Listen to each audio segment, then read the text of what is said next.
Manchester United beating Leicester City 2-1 at Old Trafford in the FA Cup fourth round. What a game, what a game. Although we're very poor, most of the, I'd say 60 to 70 minutes, we're really poor.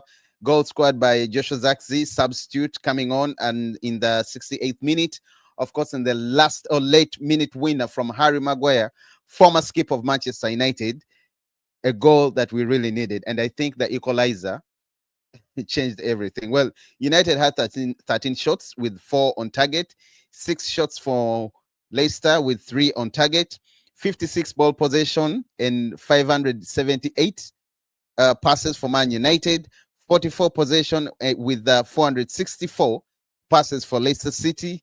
I think that's it. But yeah, the most annoying bit is most of these passes were in our own half. That's how poor we were today, guys. We were really poor. We were poor, very, very poor, and we shouldn't celebrate. We shouldn't be celebrating. Maybe to give you a few insights, Man United are unbeaten in their last 19 home matches in the FA Cup. Well, that is something for you. And United have conceded 32 goals in 20 matches across all competitions since Amorim first game in charge. Yo, that is very poor. That is very, very poor. It's a shocker. Amorim needs to work on that. Amorim needs to work on that. Now, before I get into the details, why did we play Dallo as the left wing back, yet we have Patrick Dogu? We've been crying for a natural, proper left wing back. Yes, he did so well in the first half. I was actually surprised that he was taken off. I was really, really surprised. But, well, his substitute made an impact. That is Alejandro Garnacho. He really made an impact. Once again, please do subscribe.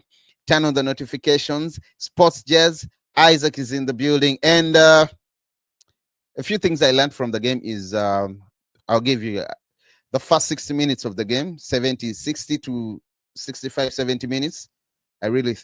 I feel we're outplayed. We were so poor. We couldn't create. Most of the passes were in our own half. The back passes, Kobe Mine at some time, he was killing the momentum, and fans were bowing him because of that. You know, your friends are going, your friends are attacking, and you're playing back passes. Fans booed him in the first half. But yeah, the tempo was zero. Intensity lacked a lot in the first half, and it's really worrying. Game changers for me was Garnacho coming on. I think that was Amorim has that thing for making the right substitutions, and they bail him out. Look at Garnacho. He turned around the game, man of the match. Joshua Zirkzee off the bench and scores a beautiful goal.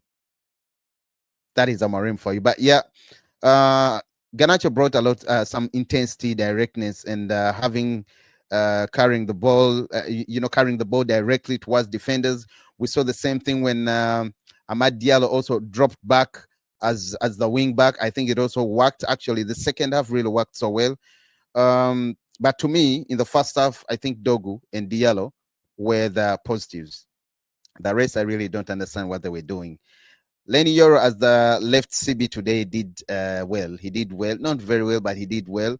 Mazarawi also did well, of course, as always, as the right center back in the second half.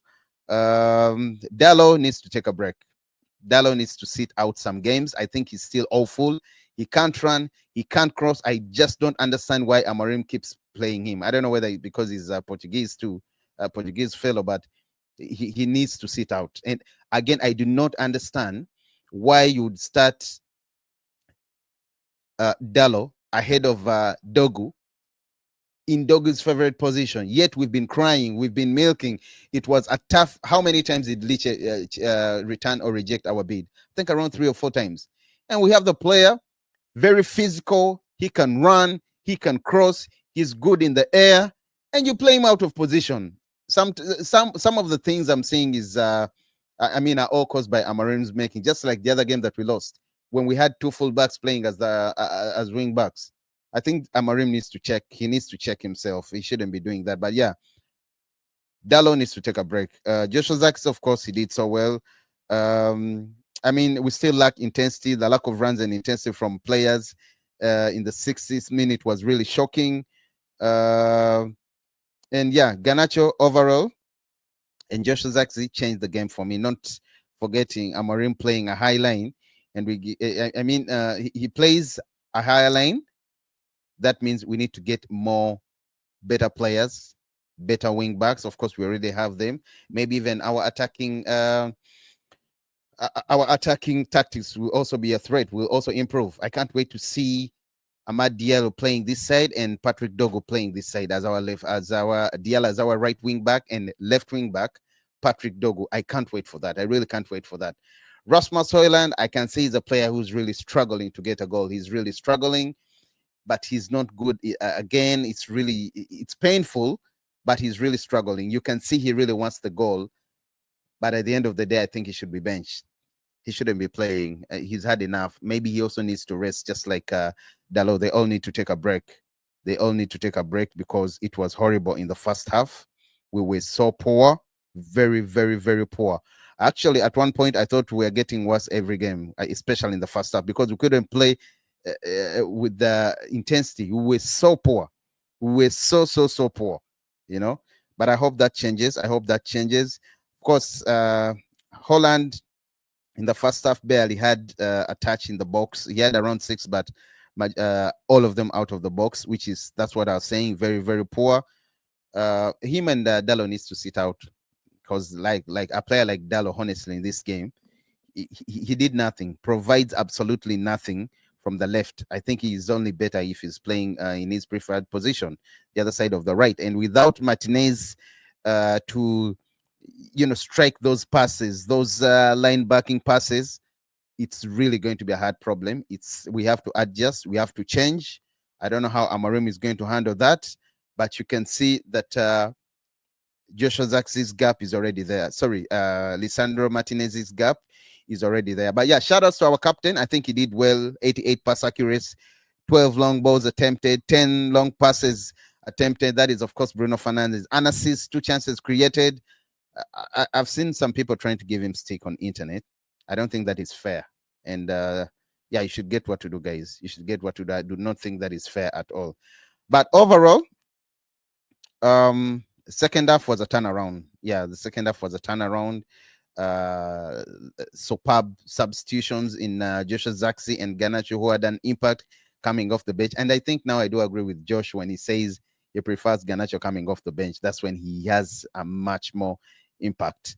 Of course, not forgetting Ugarte, Maguire. They did really well. I was surprised the league didn't get minutes today. I was really surprised. But yeah, Ugarte and Engine, he needs Ederson in the midfield. A player like Ederson to partner him, I think, would do so well. Next season, United should break the bank for the 17-year-old right wing back, Giovanni Queda from Sporting Lisbon. I think he will do so well. Imagine if you have Queda and you have Patrick Dogo the other side. That means freeing up Garnacho. Sorry, freeing up Amad Diallo. I think that will be absolute crazy, because you would have Garnacho, you would have Diallo, you would have Fernandes, you would have Joshua Zirkzee and Rasmus Højlund. Those are 5 attacking players. But I'm talking about next season. And I do not see a player like Rasmus Højlund staying. I don't know, because I would prefer to have Gyökeres. I would love Isaac, but Newcastle is saying 150, so we are going to be obviously outpriced. So I'd prefer having Gyökeres coming into the mix. You bring in Emerson in the midfield. You bring Queda at the other side of the right wing back. Of course, we also need 2 CBs. You see, we're already struggling. Eden Heaven is expected to make his debut very soon, because we are really struggling when it comes to the left CB position, because Alessandro Martinez is going to be out for a really, really long time. And Luke Shaw, who we were all jubilating, thinking he's back, before he even stepped on the pitch, he got injured again. Bro, toilet paper legs. We don't need him. We don't need him. But yeah, at the end of the day, we got what we needed. We've qualified. I still think it was a stink of a game. We didn't really play so well. We have to improve. Amorim needs to stop fidgeting and tinkering around, especially with the right wing back or with the defense. He needs to stop that. It's going to cause us problems. Dogu, I love him. I love the character. I love the intensity. I love the energy. I love the hunger in him. And I can't wait to see him play again. Once again, guys, please do subscribe. Signing out, Isaac Sports Jazz. Glory, glory, Manchester.